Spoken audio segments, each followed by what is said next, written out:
Pre-season all but upon us, season 4 of the Rugby Paper Podcast starts with a bang. Racing 92 head coach and former England head coach Stuart Lancaster joins us to look ahead to the top 14 season before we discuss worrying England departures and the RFU's new enhanced contract structure. The 2024-25 season is quite literally just around the corner, and so after a slightly less jam-packed summer of the Rugby Paper Podcast, we are kicking off season 4 with a bang today. The top 14 gets underway this weekend. The Gallagher Premiership is still a couple of weeks away. We've also got plenty to discuss since we last all got together. South Africa came back to down the All Blacks at home. A New England enhanced contract for players has been announced this year. We'll obviously debate that at some point, and some departures in England's coaching backroom, which obviously warrants some discussion between us as well. First, all things top 14. Lots to discuss, and joining us today, he's Racing 92's head coach, having joined from Leinster in 23, and of course, former England head coach Stuart Lancaster. How are you, Stuart? Good, bien. That's it's not quite the limit, but it's not far off. But no, I'm good. We've got captain's run today, and then we're heading down this afternoon to Cast, and the game is tomorrow. So yeah, top 14 starts, and round 1 Cast away. What's the spin the wheel behind you? Spin the wheel, yes, behind me is the it's the fines spin the wheel. Okay. Or misdemeanors, minor. Oh, it's not selection then. No. Maybe I should use it. Am I allowed to ask an example of what's on there, or is it not? It's nothing too dramatic, so buy some shower gel for everyone. Nice. Oh, nice. Team will smell nice. Look, obviously, it's an exciting time for Racing. Some seismic moves to the top 14 in general this summer. None bigger than, of course, Owen Farrell, who joined up a couple of weeks ago, I believe. How's it been since he joined? No, it's been good. It's been good. No, it's been here. We've had pre-season started 6 weeks ago, so we're on week 6 now. This is week 6. So Owen's been in from the start because obviously Saracens season finished in the semis, and the top 14 season ran on a bit longer. So you have to give a mandatory 4 weeks off in the top 14. So Owen was ready to go when we started pre-season, which is mid-July. And he moved across. His family's currently, well, they moved across now as well. So he has been training. He had a bit of a neck injury. It's not even major really, but anyway, kept him out of a couple of the pre-season games, but he's good to go. He's trained well, and fitted in really well. Awesome. How much have you sort of kept in touch with him, obviously, since your days as England head coach? I didn't really know. No. So obviously I went to Leinster, and Leinster and Saracens during the, that time, we were rivals really. And rugby is, I guess it's a sport like any other sport that even if you've got close friends in other teams, it's hard to maintain the same relationship. Sure. And obviously he was progressing under Eddie Jones and Steve, and I was busy doing what I was doing, coaching Johnny Sexton. So our paths crossed, obviously, mainly through Europe. But obviously having reconnected with him, it feels like a very easy relationship to pick up. We started together in 2012. I got the interim job, and Owen was in the first squad, 20 years old. Yeah. Was he a bit of a coach's dream, Stuart, insofar as he always struck me as attitudinally, he's a sort of ultimate pro. I mean, he, on the field, he's that mix of fire and ice and all that stuff. We know he occasionally hits someone a bit high or whatever it is, but he seems to be as a trainer and an all-round contributor to a squad, pretty much the ideal kind of character. Yeah, he is, and he brings obviously a wealth of experience now. In addition to if you go back 12 years to England 2012, he brought that sort of leadership element. The knowledge of the game was very well developed at that time. Obviously, his skill set was strong. His mindset was incredibly strong. But you layer on 12 years of experience, both internationally and with Saracens and the British Irish Lions. So he's very, very similar to, like, I joined Leinster in 2016, and I think Johnny would have been 31, 32, around the same age, Johnny Sexton. And he's very similar to Johnny in that regard. Like, he brings a huge amount of everything: leadership, technical ability, mindset, and he loves the game. He loves training. He loves the sport. He loves everything about it. I'm absolutely certain he'll go on to be a coach as well. He's a great addition to the team for sure. I know no other number 10s are available to you, but for the purpose of this question, let's pretend that he's a number one choice. You're coaching with Freddie Michalak, who back in the day was known as the anti-Wilkinson, because they were poles apart in terms of style. That was how the great rugby population perceived it. You could call Owen the sort of anti-Russell a little bit, couldn't you? I mean, there aren't too many similarities, superficially speaking, between the two approaches to the game. How big a shift in a club environment does it involve going from a 10 like Russell to a 10 like Owen? Well, you have to remember that Finn left before I arrived. So last year we had Tristan Tedder and Antoine Gilbert as the 10s. And I'd say, actually, I mean, I didn't coach Finn, but having watched him play and watching him play for Bath, the influence he's had, yes, he's slightly different in how he plays. But when I watched Saracens during that period, do you remember when they lost against Leicester in the Premiership final? And the following year, Saracens played some amazing rugby, and Owen was the heartbeat of that. So I think he's got the adaptability to play attacking rugby. Obviously, there's no doubt about that.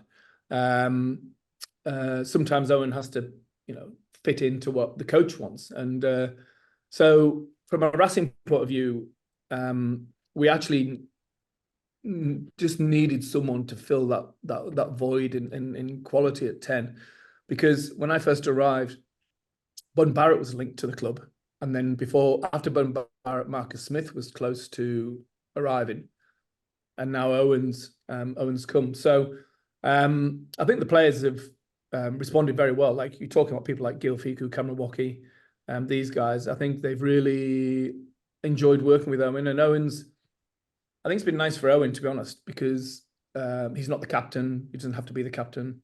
He doesn't have to be the player coach, because he and I would be very similar anyway. So we're not fighting a battle between how we're going to play.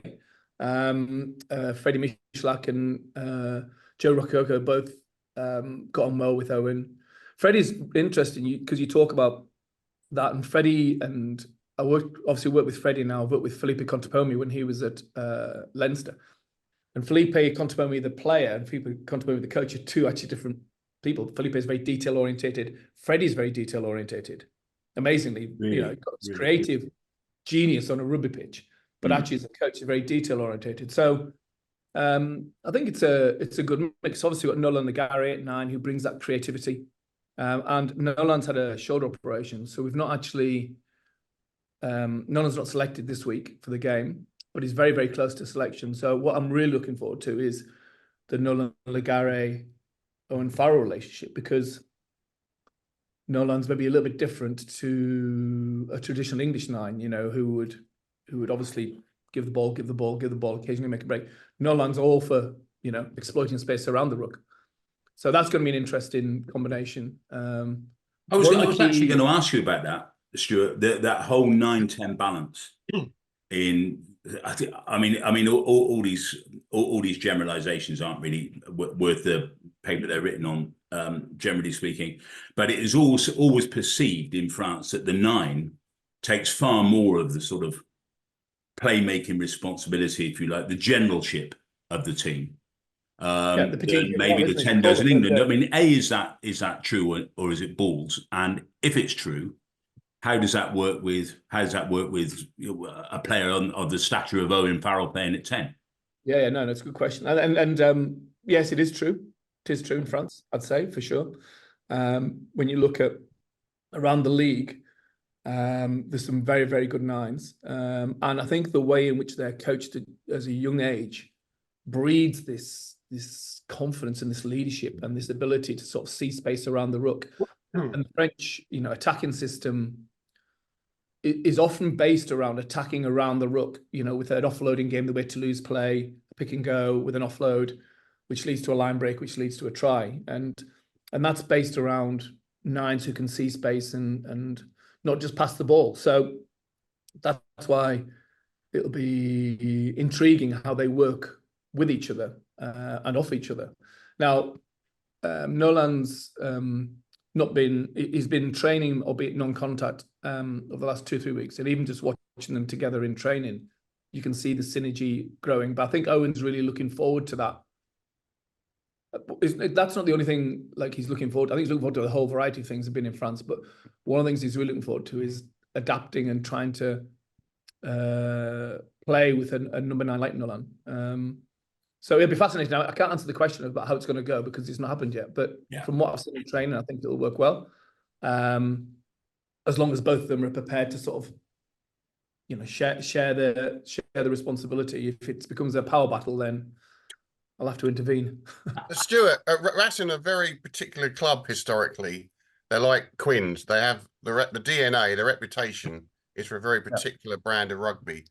And they've been reasonably successful, but a lot of people think over the years they haven't been quite as successful as they should. So are you under pressure to continue that Racing DNA, the almost barbarian style sometimes, or do you have to sort of, T14 can be pretty brutal rugby as well, and are you having to factor that in? I mean, it's an interesting balance you have to do, because the club it is. And you play at the France, your showbiz, your entertainment, you've got to have that somewhere in your makeup. Definitely. And that sort of sense of identity, Racing's identity, has to exist within the team for sure. One thing I would say is that modern defences mean that if you go and play Barbarians rugby all the time, then you're probably going to struggle. And one thing that's happened in France over the last couple of years, if you think about the evolution of defence in England, you had the likes of Mike Ford, Andy Farrell, Sean Edwards. These guys came in from rugby league and changed the way defensive systems operated in England. That didn't happen in France in the same way. So their ability to play an unstructured game, against defenses that weren't quite as well organised, really worked well. But what's happened is over the last few years, I think defences have got much better in France. So if you want to play Barbarians rugby all the time, then you're going to struggle unless it's really deeply embedded in your DNA, like Toulouse, like their ability to play at that. There's not many teams I've seen can do that. So I've got to hit the sweet spot between that Racing identity, but also have a forward pack that can deliver set piece dominance. And if you're asking me where the weakness is and why haven't Racing won the top 14 in 2016, been to 3 European Cup finals, but not won one of them. And, have hovered, between, 4th and 6th, if you like, over the last few years. Why? I'd say because our forward pack hasn't been good enough. As the forward packs have got bigger in the top 14 and players have generally got bigger in the top 14 and the power game's increased, I don't think Racing have had the right balance from a recruitment point of view. So we're trying to address that with Roman Taufalfunua, Demba Bamba come in, etc. So try and get a pack that can deliver set piece dominance, which allows us then to play, the rugby that you're describing. Just one final question on Owen Farrell, and then I do promise we'll move on. Actually, a slight tiny question. There was a photo of him dressed as a Power Ranger roaming the streets in Paris. I wondered how much you knew about that beforehand. No. There's some Teletubbies as well. There's a few Power Rangers. It was an initiation for the new players that the current players had set up, and they had a good time in Paris. I did get photos in front of various things. So for older listeners, what's a Power Ranger? Not you, Chewy. Thank you so much. Well, that goes almost without saying. And very finally, obviously, Farrell's perception in sort of the English public, there was obviously a particularly tricky time around the World Cup. And I think we've had debates on this podcast. I think the media is just as guilty as the general public. in cases. But do you think it'll be okay? No matter what, he's never been doubted as a competitor. He's never been doubted as a leader. Do you think, from an English perspective, this may be a case of absence makes the heart grow fonder, and that sort of general favour will come back, or already has come back? Well, just in answer, I'd say the media drive the English public's perception, and I think the media, personally, in England are inconsistent. I think they tend to sway one way or another very dramatically, as opposed to hit the balance. And England reached the semi-final of the World Cup. Owen was asked to implement a game plan that Steve put in place that it's hard to argue with, because they reached the semi-final. And he played 112 times for England. 3 British and Irish Lions tours. You go through what he's done for Saracens. And also, I'll come back to the point about this notion that Saracens didn't play any sort of attacking rugby. I watched many of their games, and they're a genuine threat, and Owen would be at the heartbeat of that. So, will England miss him? I think so, but also England are very lucky in that they've got George and Marcus and Finn Smith coming through as well. So, hopefully, it's the right time, and I think for Owen, in the Johnny Wilkinson sort of time of his career, it's a chance to do something new and try something new, and challenge himself in a different way, in the same way that reason why I left Leinster to come to Racing.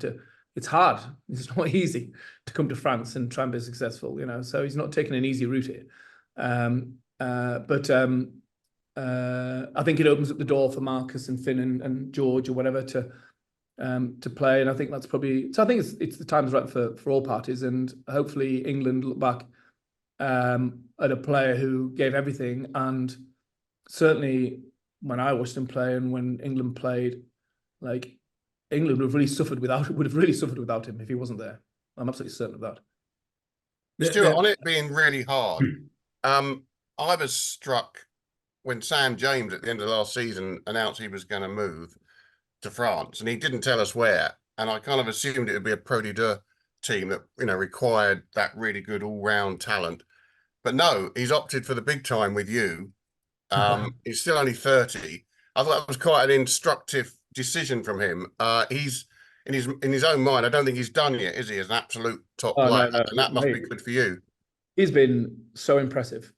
So impressive. And I think, Owen's strength, it does rely on an Elliot Daly or Alex Good or whatever whatever else around. And someone like Sam has been absolutely brilliant for him, because he's such a good player. He's virtually flawless in training. His timing, his depth perception, his skill set. He's got a left foot. He can play 12, 13, 15, probably even 10, to be fair. Certainly 12, 13, 15. He's been a brilliant signing. No one really knew of him in France. And I'm I knew he was available. I thought, right, I need to try and get this over the line. And we had to maybe loan 1 or 2 players out to create space in the cap. And it was a bit late in the day, because I don't think he was certain about what was going to happen. And then as soon as I rang him and he came across, obviously it's an easy flight, Manchester to Worley, with his wife and the baby and the 2 dogs. So sold it to him and he signed. So yeah, he's been great. Really good signing. How much, as a coach, Stuart, how much do, you personally, but coaches in general, prize people like Sam James, people who I would call the sort of Jackson Ray contingent? Somebody like Jackson played for years for Saracens. He's very often the only non-international on the field.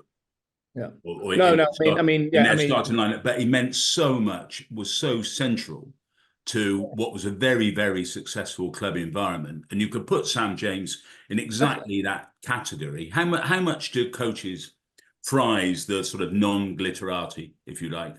Well, certainly in France, when you've got 26 league games, what you want is a squad that's generally available most of the time. So you want high quality players who are available most of the time. So losing them for I don't know, if you're an Argentinian through the whole of the Rugby Championship and November Internationals, it's not great.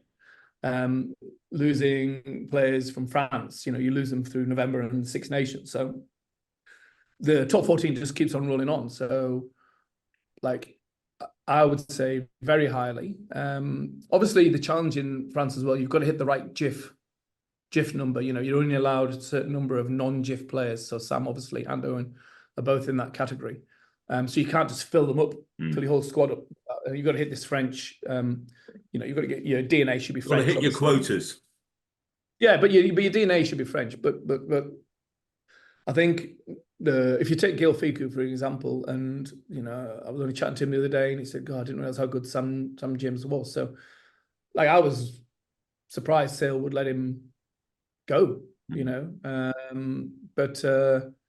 Anyway, we've benefited from it. So he's going to start this weekend, and be fascinating to see how that combination goes. And on availability, how much is Fabien Galtier going to be sort of fiddling around with what you're able to do in terms not so much, no, withholding players? Because there was a bit of traffic over here about Galtier saying, I'm basically going to have far more control of a select group. It's not quite the same. It's not quite the same, because obviously England, the RFU have just paid, I don't know, you'll probably tell me the figures, 30 million, let's call it, for more control. France don't pay any, so it's hard to get control. Obviously, IRB 9 means you've got to release the players for the November Internationals and Six Nations, and of course you're going to do that. But no, he's going to rely on the relationship with the clubs and the goodwill. But it's not in my interest to flog Gail Fiku, for example, every game, both for Racing and internationally, because we want him to peak at the end, because you've got the barrage, you've got the playoffs to come in June. You've got to stay competitive. You've got to stay in the mix, both in Europe and in the top 14, knowing that you've still got the barrage and the playoffs to come. So yeah, it's a marathon over here for sure. Actually, that's probably a rubbish question, because what Galtier actually said is he was going to hold a certain group of players or restrict their international activity going through the next World Cup. So maybe. Is that easy for an international coach to do? Could you have done that easily when you were with England, just to say, for this particular game, albeit against quite a tough opponent or a very tough opponent, we're going to pick half a team here in the public perception? Well, he hasn't done it yet, Chris. I mean, he did it in Argentina for the tour, but that's different, a summer tour. Yeah. But will he do it against New Zealand in November? It'd be very brave head coach to do that, because he's not, the Argentina tour was tough for a variety of reasons on and off the field. So I'm Fabien Galtier. I'm thinking, I just need to win as many games as I can between now and next summer. So we'll see what happens. But they've got some incredible talent coming through. There's no doubt that France have got some interesting selection decisions. As they assist with picking Gale every game, for example, at 13, or do they pick some of the young lads who are very good? Or do they pick Dupont for every game, or do they give Nolan another crack? So I think there might be a bit of that, a bit of tinkering, but it'll still be a strong squad. There are some decent centres in France. In the younger category, crikey. And wingers as well. Across the board, I'd say there's some very good and some very good back rows as well. So I mean, it's a system where you've got 14 top 14 teams, you've got 16 Pro D2 teams. So you've got a lot of ways for talent to be developed. Through just playing the game week in, week out. So in your own squad, you've got someone like Cameron Woki, who internationally appears to be on a dip. And you've got Jordan Joseph at number 8, who's everyone thought he was absolutely a world beater in waiting when he came out of age group. Yeah. Where would you put their situations at the moment? Are we going to see them over this World Cup cycle really hit their straps? Yeah, it's a classic case of often what I found with young players, and I've worked with obviously many who've gone on to go through the pathway, play for the national team, reach what they perceive is the top. They sort of take the foot off the pedal a bit. They relax, they enjoy the moment. The sponsors and the contract grows and everything around them, but then they don't do what they did that got them there in the first place. They don't continue to do that. They don't work on their physical side as much. technically and tactically, they think they've got all the answers at the early 20s. Mentally, they relax, and then suddenly someone else comes and overtakes them, and now they're thinking, I need to up my game here. And those two are good examples of that. So they'd be players that I'm trying to develop to get back into the French team, and I think they will, because they're both determined to do it. But sometimes you need that sort of kick up the backside that non-selection gives you, certainly internationally. But those two have been excellent. Like Jordan's lost, I don't know, 6 or 7 kg since I've been here. He's definitely improving. Cameron is more consistent now in the contact area. Obviously his line-out prowess has always been very good. His line-out calling has got more, he's got more pressure now on him because Baptiste Schusen is left, so he's now the main caller for us. He's got Roman Taufalfanua coming in the second row, so we can play him and Will Rollins together. And then Cameron can play at 6 now, you see, as opposed to playing in the second row. It'll be interesting to see how they both develop. But I like them both. I've got a really good relationship with both, and they both want to get back in the French team, and I want to help them. Stuart, you touched there on how very tough the top 14 is, beyond almost anything we can envisage. I mean, even Toulouse, top of the log last year, lost 9 matches, regular season matches. Yeah. Bordeaux lost 11 regular season matches. They were third. And then tomorrow, you've got the archetypal top 14 fixture, Castres. Now, we've got myself, Chris. Could we name 4 or 5 Castres players? Possibly. But they're not sort of a headline team. And yet, year in, year out, they roll the big teams. They are brutal at home. They are a proper top 14 team. So you have to deal with that every week. I mean, for a start, how are you approaching tomorrow? How much homework can you do on Castres? Because I'm never quite sure what team they're putting out. It's incredible, isn't it? Like, I was like you when I first arrived. I studied the league, and I thought, the team that won the league lost 9 games. Like at Leinster, like we would play, if we lost 3 games, there'd be an inquest. Yeah. The team that comes like 2nd, 3rd, or 4th often loses 11 or 12. Like we played 26, won 13, lost 13, and came 6th. But we could have come with one more win, we could have come 3rd, and with one more loss, we could have come 9th. Yeah. So it's stressful. It's stressful for sure.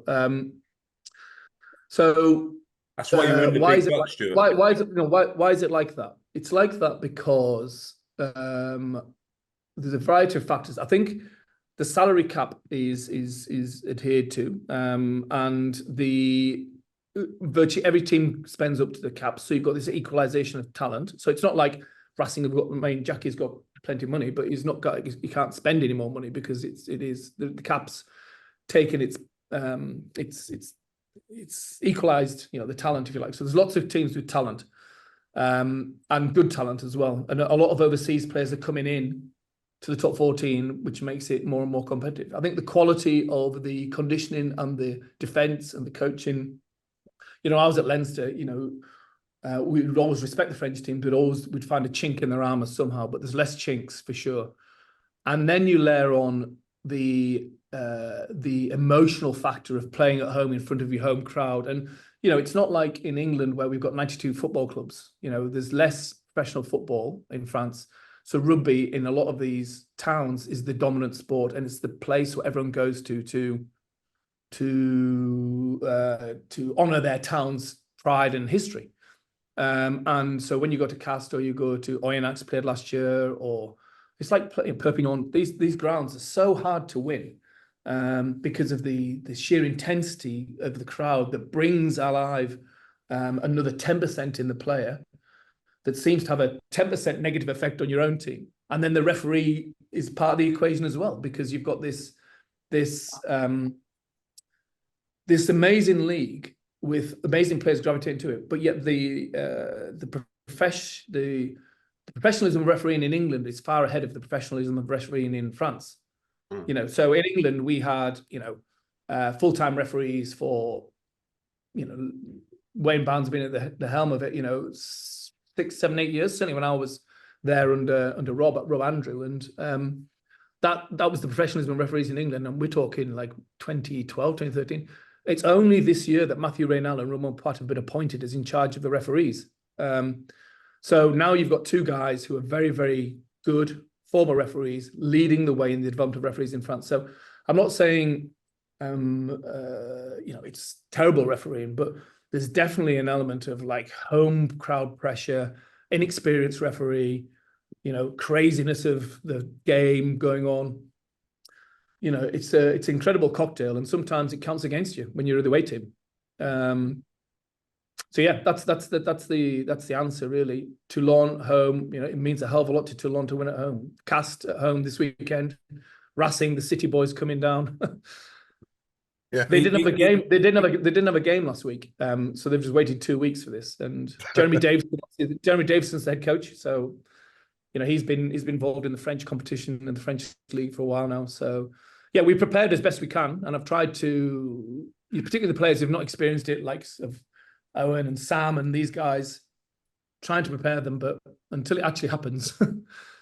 It does sound, Stuart, from what you say, that the club environment is even more different from anything you'd previously experienced than you expected it to be. It does sound as though it's a. I think I expected it. Yeah, I think I expected it, but the dealing with it is a different thing, So expecting it and actually being in the middle of it, like we played Cast last year, we had a yellow card in the first half. We were winning. We ended up losing. We were losing 21-19. We had 3 yellow cards within about 5 minutes. We had 12 players on the field. We managed somehow to get a penalty. Nolan Legare kicked the penalty, and we won the game. And at the end of the game, I put my head in my hands. I was like, "Oh my god!" Like that was stressful. Well, and you didn't even have Owen Farrell playing. That was not fun. And I could name many games like that. The ball in play is lower. So it's a lot more first 3-4 phases, it's a lot more combat. So there's a lot less multi-phase generally. So yeah, you need to have a strong forward pack, particularly when you get to the depths of winter and you're in the wet and the cold and whatever else. And we obviously, our own challenge is we have an amazing stadium, which isn't like beautiful, no wind ever. It's like a carpet. Everyone gets super excited about coming to Paris La Défense Arena, and they play their best game, and so our home record is the opposite of what it should be. Like our home conditions there are likely to be a bit damp after the Olympics, aren't they? Yeah, that's the other challenge that we have in that we can't play the Défense Arena for the first chunk of games. So then you play in like Auxerre or Lens on Lille, or we're playing in a place called Créteil against Clermont in the second game, which is a football team that play in the sort of French 3rd or 4th division. So this sort of home identity that exists in La Rochelle, when you go there, we're sort of a bit nomadic at the moment, and that makes it hard to sort of really make home field advantage count. In fact, sometimes, like I say, people are super excited to play in the arena, so therefore they play the best game, whereas we need to sort of change that. And that's something that is very, very, I'm very conscious of.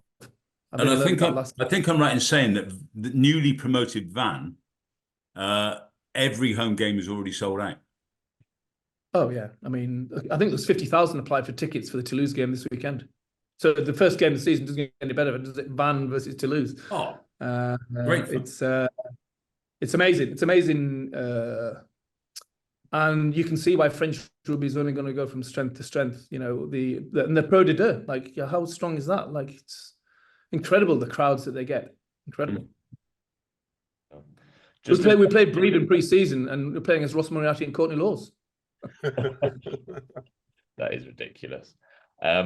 Just in terms of the top of the table, which obviously you'll be eyeing up, and like you say, you were very close to a top 4 finish, 1 win away, very close to a 9th place finish as well. And we've spoken about how competitive it is, but we've lauded Toulouse, particularly towards the back end of the season, countless times on this podcast. And you've mentioned the power game. I don't think it's a coincidence that the top 14 champions also have probably the biggest pack in the league. How do you plan to play against a team, as in just thinking ahead, with that much power, but also with a Dupont into Mac axis that really seemed back at the peak of its powers after Ronan's injury towards the back end of last season? Yeah, no, I mean, it's not just power. I mean, it's their ability to keep the ball alive. It's the early ball game. Brian Ashton's early ball game, which was influenced. Brian was influenced by Pierre Villepreux, which is very much sort of Toulouse model, and Brian would have influenced me, as Chris knows, a lot. Toulouse are the masters at it, really. I'm lucky in that, like, I've had 4 games against Toulouse when I was at Leinster, and we managed to beat them 3 times out of the 4. So I know, having beat them in the semi-finals, what works and what doesn't. But obviously that was with Leinster, and we were a team that was beginning to get to the peak of our powers as well. So that rivalry was amazing, really. So I feel I've got a good knowledge of how to do it, but obviously you're then going to do it. We didn't achieve it last year. We were competitive in all 3 games, certainly the home game. But no, this year we need to go one better. And I think we're better equipped to go one better because we've just got a smaller but better squad. We'll have to rely on a bit of luck on injuries. I think Toulouse have got a very good espoirs and a very good young academy system as well. And because of their number of French players, they get credits in the cap. So they actually get allowances, which allows them to invest more. So they get more in the cap than, say, Racing would, because of the number of French players that have come through their system to play for France. So you get credits for that. So, you know, it gives them a bigger budget to spend as well. So it's a challenge in every way, but like, I've got nothing but respect for them. Hugo Moller came in 2015, 2016. And the one thing I'm trying to point out here as well is it actually was 2018, 2019, I think, when they won the first title. So it did take 3 or 4 years. There was a year they didn't qualify in Europe in that period. So it shows the beauty of having a philosophy, having a strong identity, and having faith and consistency in the people that have given the chance to build it. And that's, you know, it's a pretty volatile world, the French rugby. So I'm hoping I'm going to survive 4 years. Isn't that the great lesson, Stuart? That I mean, Mola is on record is saying his whole philosophy, if you want to call it that, is rooted in continuity. It's long-termism, basically, and continuity and stability does seem to be at the heart of periods of success. No one's successful all the time, and it's ridiculous to think that you can underachieve 10 seasons on a row and expect to have the same job in year 11. That's a nonsense.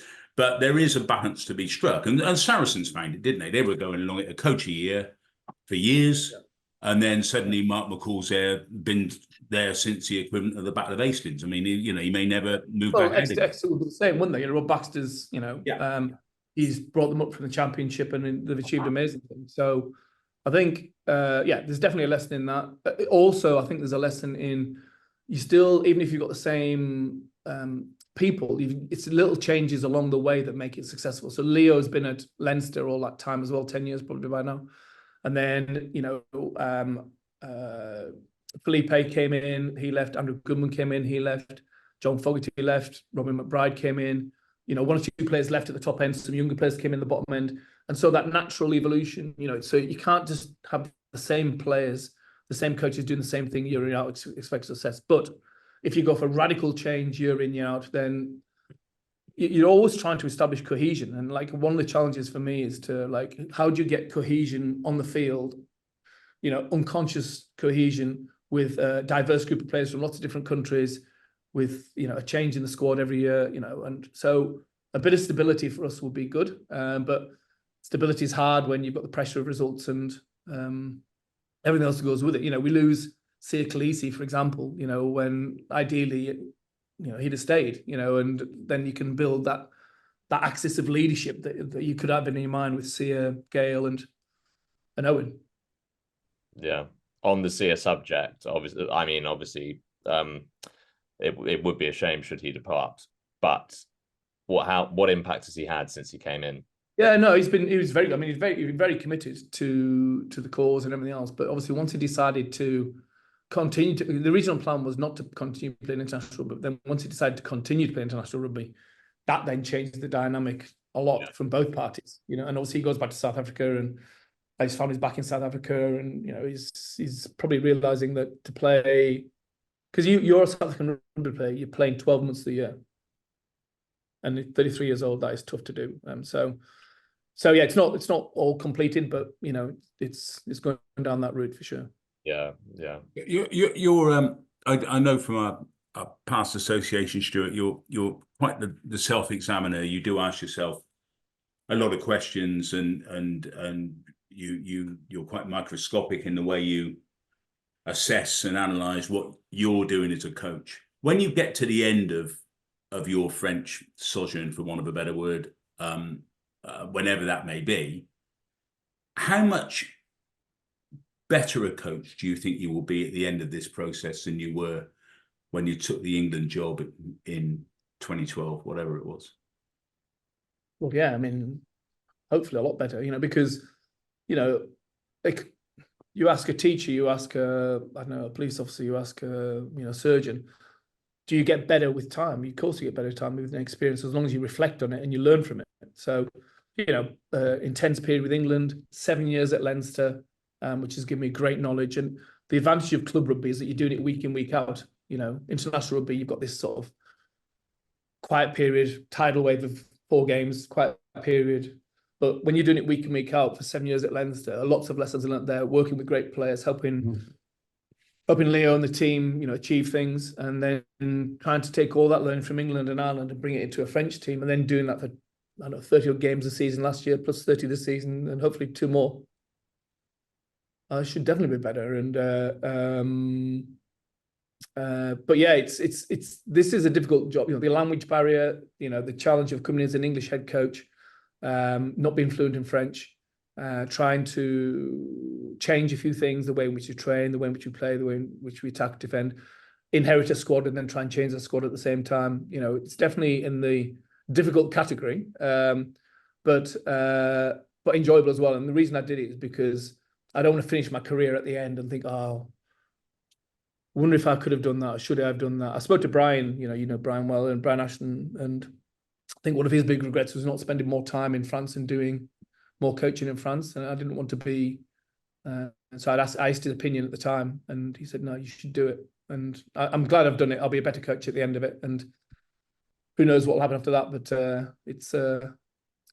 it feels like a marathon ahead of me at the moment. We're in September, and I'm thinking, oh my God, I've got to get all through till June.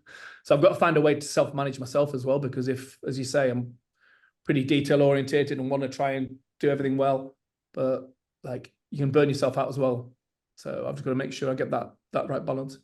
Enjoy the moment, enjoy the croissant, enjoy the red wine.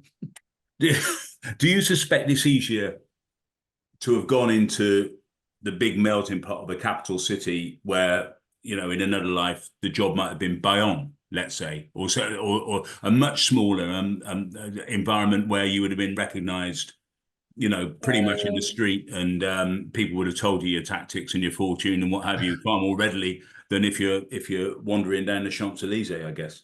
Yeah, no, you definitely, your profile is lower in Paris because it's such a big cosmopolitan city, in the same way that I'm sure the Harlequins head coach, Saracens head coach often doesn't get recognised in London. It's a similar sort of thing, really. But the expectations are still high, and you feel the sense of responsibility to the owner, and particularly to Jackie, because of the investment he's put in and the faith he's got in me and to Laurent Travers as well. So I do feel the sense of responsibility, and I want to do as good a job as I can. And obviously the intensity of the league and the relegation, we can debate about this with England and no relegation, the pressure of relegation, pressure to try and come top 6, there's jeopardy throughout the whole league. You come 13th, you're playing in this playoff game against the second team in the Pro de Deux, you don't want to be playing in that game. So wherever, you are, you can feel pressure. So it's, you've either got to embrace it or you go mad. Laurent Travers played for Brive. I think I'm right in saying when they won the Heineken Cup in in 97. And he's coached, obviously, very successfully. I mean, that's still one of the most astonishing things I ever saw on a rugby field. I mean, they smeared Leicester all over Cardiff in the final. And that was a side that, with one or two exceptions, like Damien Penaud's dad playing at 10, no one had really ever heard of them. No one saw Brive coming. No one knew what they were about. Is that still possible? 25 years into the professional game? I'm sure it wasn't that long ago that Montpellier or the Castor, they won the Bouclier come in sixth. Well, both did, and Castor good examples, as we've spoken about. But in terms of European rugby, cross-border rugby, European rugby, I don't see why not. I mean, it's hard to fight on two fronts. Well, didn't La Rochelle at the early part of their rise, they did that, didn't they? They arrived in Europe and instantly got to the later stages, having come up from Pro D2 maybe a year, 18 months earlier. So they'd be the most recent. I mean, there is a debate in France about what's more important, Europe or top 14, and it is hard to fight on both fronts. So I think the French, if they don't achieve early success in Europe, then they tend to think, okay, let's prioritize the top 14 because of all the jeopardy and everything else we've just talked about. So to do what Toulouse did, to do what La Rochelle have done, that's impressive. We ask everyone this question as well. So this is not original, but have you ever seen anything quite like the Dupont achievement levels, the razzmatazz around him? I mean, he's had one hell of a 2024, hasn't he? It's justified, isn't it? Because he sees the game one step before everyone else does. Johnny Sexton's the same, obviously different position, different athlete, but like those players that see the game 1 second quicker than everyone else in any sport, they're 1 in a million, and he's 1 in a million for me. Stuart, I know you need to go. I better go. Yeah, running over 5 minutes. I hope you're not too late to your meeting, but massively appreciate you joining. All the best with this season. We'll be watching from across the pond with excitement as always. And yeah, thank you so much for joining us. Okay, no worries. Let's see you. Cheers, guys. Oh, well. Nice to see you again, Stuart. Take care. Bye-bye. Guys, let's do a little bit on England and then a little bit on the Rugby Championship, although we do have Andre Kruger joining us next Thursday. So if you are wanting a full sort of South Africa, New Zealand rundown, and obviously Argentina, Australia, I should say that Chewy and I can't remember who it was, but I predicted Australia would get a win. We're on the board. I didn't. No, I don't think you did. Stop eating. I'm just finishing my breakfast. I think we're all 1-1 on predictions. I think because you can cut that bit out. Kiwi win, wasn't he? But an Australia win. Correct. Yeah. So I think it's 1-1-1-1. I think Kano and I predicted every team would bag a win each. So we've started perfectly. We just need the other team to win now. Guys, let's talk about England. Positives on one front, depending on your perception, negatives on another. Let's start with the potential for positives. Obviously, I want to find out your opinions. For those that don't understand the deal, I'll try and give a little brief explainer. Basically, there's been a deal that's gone through this week, which is, the RFU is pumping money, as we've been asking, but in exchange for more control for Steve Borthwick over his elite players. 25 players will have something called an enhanced contract, and that means Borthwick gets a say over their playing time, their medical issues, their S&C. So basically, it's more power over players than an England coach has ever had. It's an 8-year deal. The clubs will get more money. I think it's 33 million into the Gallagher Premiership, but obviously Borthwick gets more control in exchange for that. Question to the floor, what do we think? There are obviously a couple of issues that I want to raise, but I want to hear what you guys think. Clean slate. Well, I see trouble ahead, Ollie, because nothing is set in stone. If you're talking about those sums of money and that degree of control, there has to be written down. Everything seems to be up for negotiation. Steve Borthwick will have a bigger say. He will have a bigger input. England medics will have a bigger say. They will have a bigger input. Yes, but who decides whether 3 extra players play that European match on Saturday? Who actually decides it? And Rob Baxter sounded a bit lukewarm about it, I thought, when he was interviewed on it. And he also, very interestingly, thought there was a bit of payback going on here about the COVID and the lack of support that the Premiership teams feel they got during COVID from the RFU, and the RFU have used this sort of enhanced power to sort of drive a deal through. Now, I thought that was very interesting from Rob, who's not a guy who says stuff like that without thinking it through. So, outwardly it seems a good, quite a good positive move. But I think there's going to be arguments and eruptions about this in months and seasons to come. I think the lack of tangibility around the deal is a problem, and obviously you do think there will be loopholes and technicalities that would allow a potential degree of extra control afforded to England. At the same time, obviously, Chewy, the money is much needed, and in that way, it's a semi-good thing. Look, I'm completely with Brendan, and I suspect you on this, Ollie. It's not a fudge as such. But it's a massive grey cloud. It's like a big sort of bunch of cumulonimbus on paper, isn't it? Because you can't see your way through every eventuality. Anyone interested in the game, it will take them 10 seconds to read this stuff and then say, yeah, but what if? And then there's no answer. I mean, Rob Baxter, who's a sort of bit of the honest broker spokesman for the clubs. I mean, he's been absolutely fantastic value, not just for the press, with whom he plays a blinder on a weekly basis, but the game in general. He is the guy who actually puts his finger on the problems and gives voice to them, not in any sort of wild or exaggerated way. He just quietly sits there. I mean, he categorizes a farmer's common sense and says, well, actually, that looks like this, but in fact, it could be like that. And we're all going to have to suck it and see. And we're not going to know the answers to a lot of the questions that people are asking about this deal until the actual precise events arise and we see how things unfold. And if you're in charge of a player's medical setup and strength and conditioning, as Rob says, you're basically deciding when he plays. And if that's now in the hands, if those contracted players, if those areas are in the hands of the England side of things rather than the club side of things, then England have enormous power over individual players. In return for that, the clubs have got a bag of money. The lion's share of this, the Championship clubs must be scratching their heads and wondering what the hell, where do we go from here? There's still enormous sort of confusion, unclarity, if that's a word, which it probably isn't, around promotion and relegation. That all seems to be still to be negotiated box in the end, because there are so many get-outs and let-ins and what have you.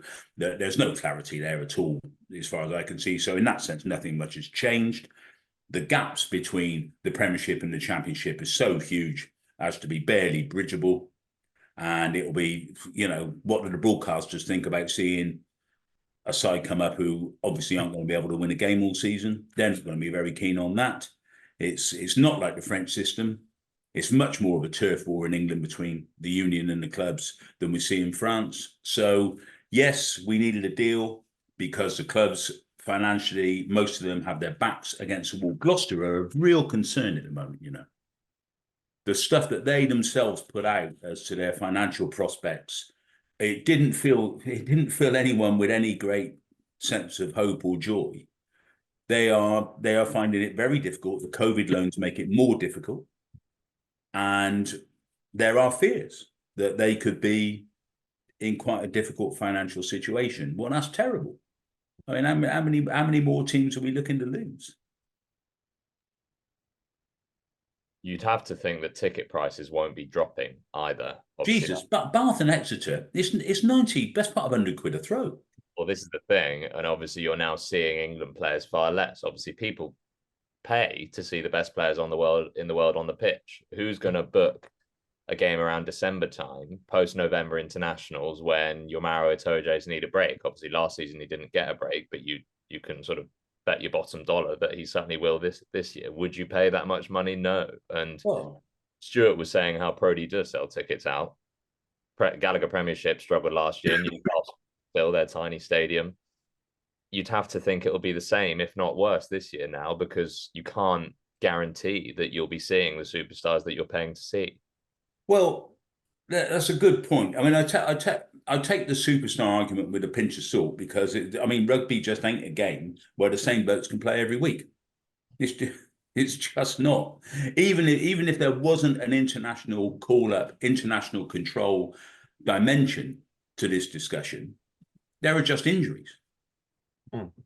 Or tiredness, or what have you. And actually, if you're just going to play the same 15 blokes every week, if you can, what does that say about your squad numbers? Where then do you get the younger players get their opportunities to play?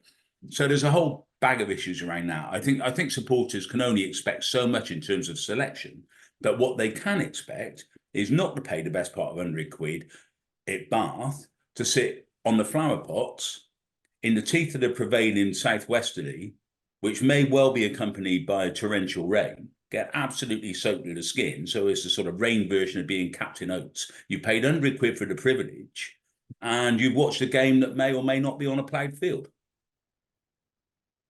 Look forward to all the responses on social media, chaps. I'm not on it, but you can let me know what they say. They'll show up at your front door, mate. People in Bath know what I think about things, and they all know where you live as well, probably. Well, they will after you put it up there online. Yeah, did that months ago. So somehow no one showed up yet. Sam Burgess is booking his flights as we speak. Yeah. Look, but we're just touching on what Chris was saying there. Go on, Bren. And it's slightly embarrassing to keep on going on about how far ahead the French system is. But here's another example. There is so much more added value to French teams when they are not fielding their full Monty full of French internationals, because they've got all the best young Portuguese players. They've got all the best young Spanish players. They've got all the up-and-coming Georgians. The guy from Zimbabwe who's causing a stir. The Americans, the Canadians, the Kiwis we haven't heard of, the Fijians, the Samoans. There's so much more added value for just going to watch a French team when they're not fully loaded with their French internationals.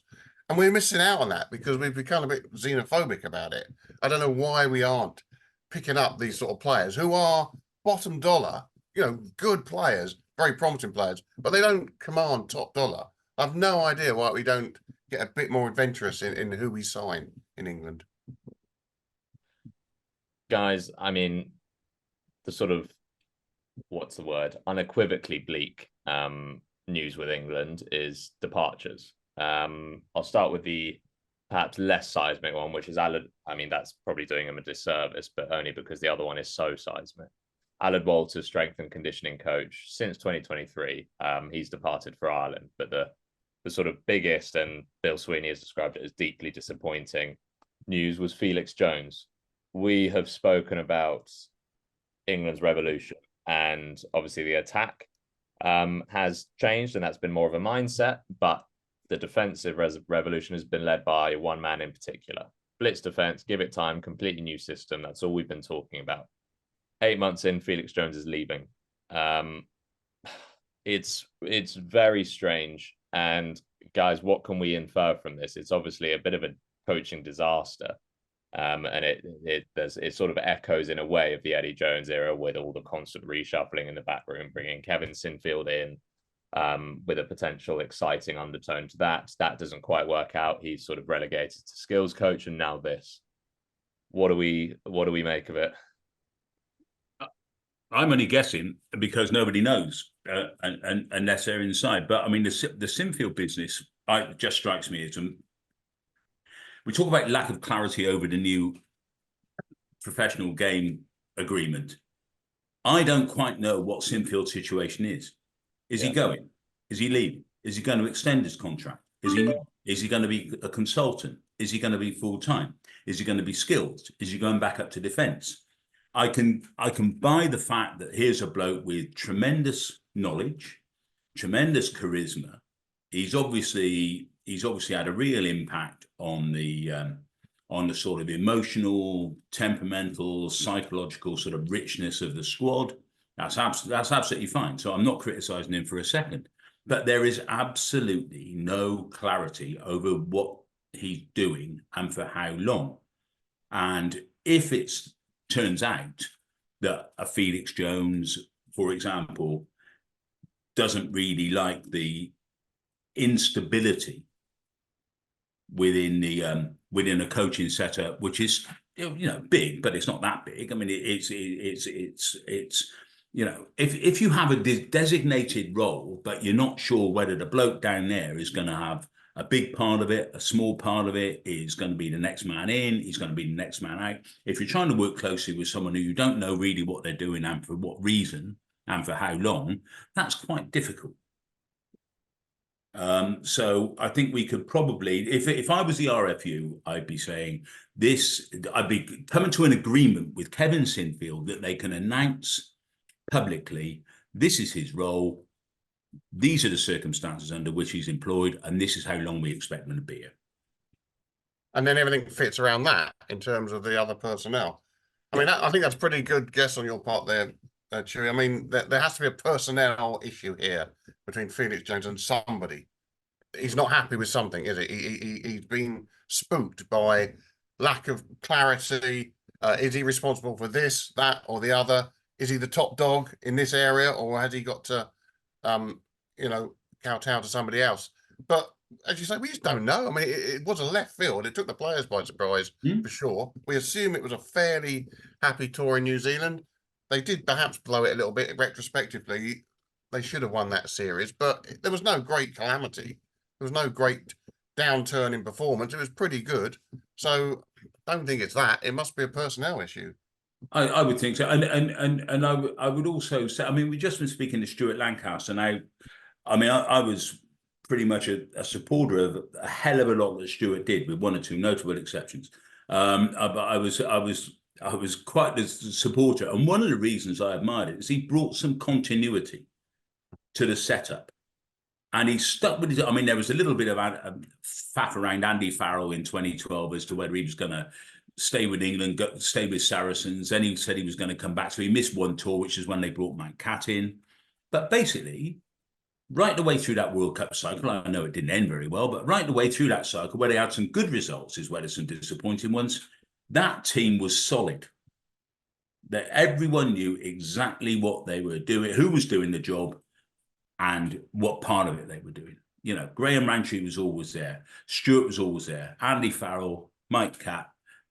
Those were the people, and ever since then, it's just been. I mean, it's unbelievable. It's like bloody Stalin's pure Politburo. People go down the tubes every 3 minutes, and they're sort of airbrushed out of history. I mean, who could name the people who served under Eddie Jones? Who could name a list? I mean, it'll take you too long. Yeah. It's been absolute carnage.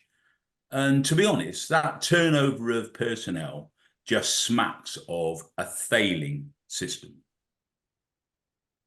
Yeah, you have to agree. And I know obviously listeners will have their opinions, but I'm not sure I'm not sure there is an opinion to have here. This is worrying. It is very, very worrying, and worrying because it's so clearly an issue that the departer has had.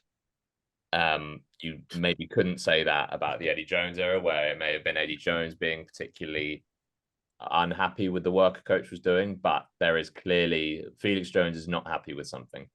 And obviously now England's defence may suffer as a result of that. I mean, 8 months. But it's not as though Felix has just come into England and found it a difficult environment because his previous environment was so easy. He's been working with Rassie. I mean, and the South African job brings a whole batch of pressures, of which English coaches or England coaches would never experience. They're simply unaware. So it's not as though he's got out of bed and found himself lying on a hard floor. There is something particular going on around the England camp on the coaching side, which has bred this level of instability. And as we established with Stuart earlier on, continuity and stability are really quite important. Yeah. And we also don't know when Felix Jones is leaving. No, this 12-month working out period. I mean, he can't stay on. He might, contractually, the RFU could oblige him to work the next 12 months, but that doesn't work. Doesn't work. He has to go now. You know that. You have to want to be there. Yeah. to be any good. It's a bit that's a bit like the whole Bosman ruling and football and everything. I mean, you could put your most expensive player says he wants to leave. You say, well, no, we're paying you 8 squillion, zillion, gazillion pounds a week, so we want you to play, but I don't want to play. All right, we're going to put you on the bench. What's the point? You just as well, you need to want to be there in sport to earn your money. Yeah, 100%. What do you do now? Not if you're Steve Borthwick, if you're England's defensive leaders, do you continue to instill a blitz defense that there may now be someone at the helm who has never operated in that sort of a system before? Or the senior players will be going in the boarders and saying, "What's going on, Steve?" Won't they? Well, you'd think so. I mean, Jamie George will be on the phone saying, "Look, we need to be able to. We're a matter of weeks away from an autumn series, which is quite challenging, and we'd quite like to know who's going to be doing what in camp, and under what situation, under what contractual arrangement, how long are they going to be there? Are they going to get us through the autumn internationals and then bugger off before the Six Nations? Where are we? Yeah. Because we can't actually operate in this kind of zoo. Yeah. And who is there who could come in at such short notice? Well, I mean, I've seen the name Joe Al-Ab chucked around. Well, Joe is, I mean, I know Joe from Bristol days. I mean, he's had a hell of a, for an absolute dog of a player, he's had terrific, wholehearted commitment. People like Steve Borthwick would recognise the value of a Joe Al-Ab. That's for sure. And he's had a lot of success in France as a defence coach. So he's one nameless being chucked around. Worsley, another? Yeah, well, exactly. But what? John Edwards? Now you've got the Alliance war chest to play with? Well, you just need to be sure that whoever you pick genuinely wants to be there for the long run. Yeah. And we always compare cricket. Brendan McCullum is just, I mean, I know he's head coach, so it's slightly different, but he's just obviously been brought in as England's coach, full stop, both red and white ball, and he's described it as the best job in the world. And he thought that of England before coming in, which is why he took it, and now why he's taken part 2 as well. I don't think you'd probably find that expression being used in England rugby's backroom staff or head coaching staff either. No. England cricket in many ways is on and up. And while I wouldn't say England rugby is on a down, it's not on a down. I mean, under Borthwick, that was quite a sharp improvement in the second half of last season. Well, since the Murrayfield game, for example, I mean, we saw a big upturn in performance. Yeah. I mean, that's fine. That's okay. I mean, I think on the field they've been good, but that can only last. That's sticking plaster stuff if there's no solidity around the coaching team. Yeah,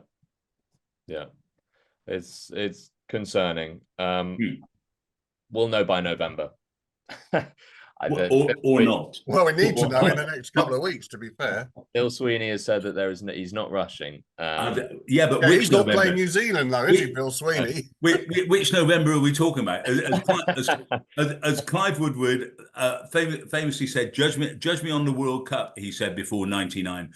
So everyone tried to judge him on the fact that England had imploded in 99. He said, I didn't say which World Cup. Shall we play a game and predict England's coaching staff for Rugby World Cup 2027 now? See how many we don't get right, or how many we get right. That'll take a lot less time. Well, I'm definitely going for Richard Hill as the bloke on the touchline. Hilly will still be there. The last thing I'll say, and then we do need to wrap up. Like I say, obviously we haven't spoken about the Rugby Championship, but with Juan Andre Kruger coming on, I think we'll group. I mean, very quickly, how good a game was that in Ellis Park?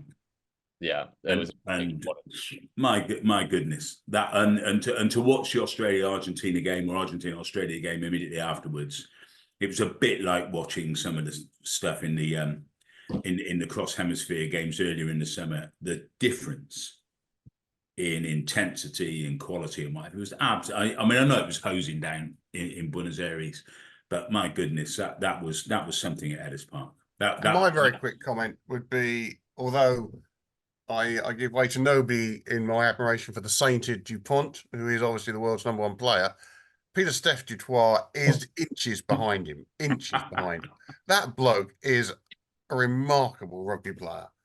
Man of the match, every match he plays, 4, 5, 6, 7, 8, doesn't matter where he plays. Engine like you've never seen. I mean, he sort of got them over the line last week because they were dribbling away second half before he really got going. So he is a remarkable player, and we can probably talk about him a bit more next week. But wow, we definitely will. And Juandre, it'll be great to get his 2 cents on Peter Steph. And how many second rows do they have? Ask him that. Ask him that. I mean, that bloke Norkia, how well did he play? Yeah. Juandre will tell us he hasn't actually retired yet. They just have so many. Yeah, he's just not picking him. Yeah.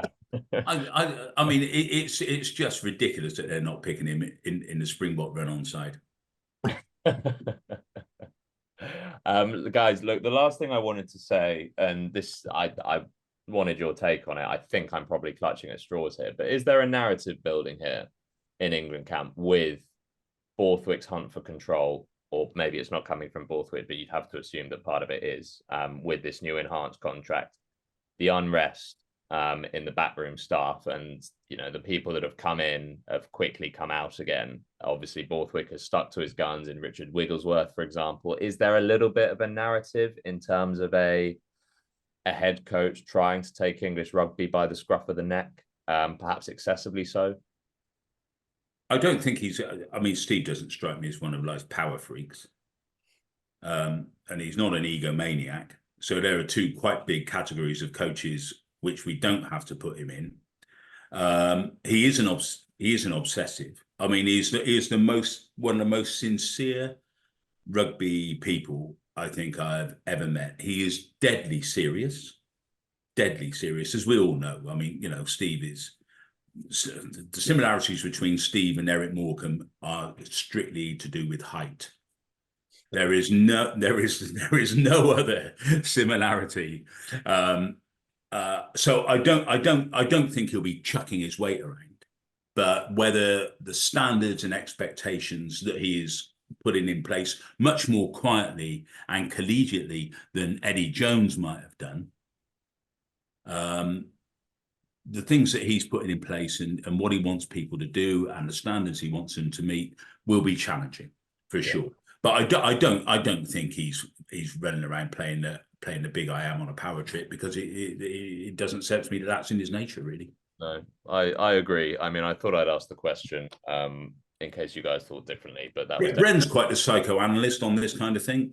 I'd be with you, Chris. I think the attention to detail, the obsessiveness is the key here. Some people find that quite difficult working with somebody like that. And we've all seen it in our own careers and all that. It can be a bit, and if they're the one in charge, if the obsessive is in charge and ultimately calls the shots, even though they're not egotistical, if you don't slot into that, that makes it very difficult for you. So yeah, I think nail on the head there. Guys, let's wrap up there.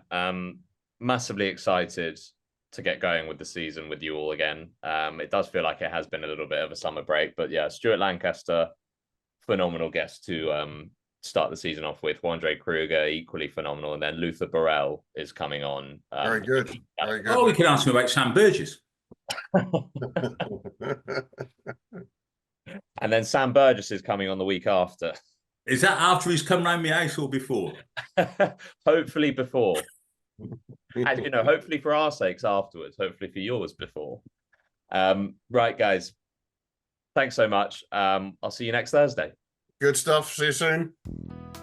Thanks for listening to this week's edition of the Rugby Paper Podcast, and don't forget to subscribe on whichever podcast platform you use and recommend the show to your friends. The Rugby Paper is available to buy every Sunday, and to make sure you don't miss it, subscribe through our print, digital and online options at therugbypaper.co.uk/subscriptions. That's therugbypaper.co.uk/subscriptions to get all our content for as little as 14p per day.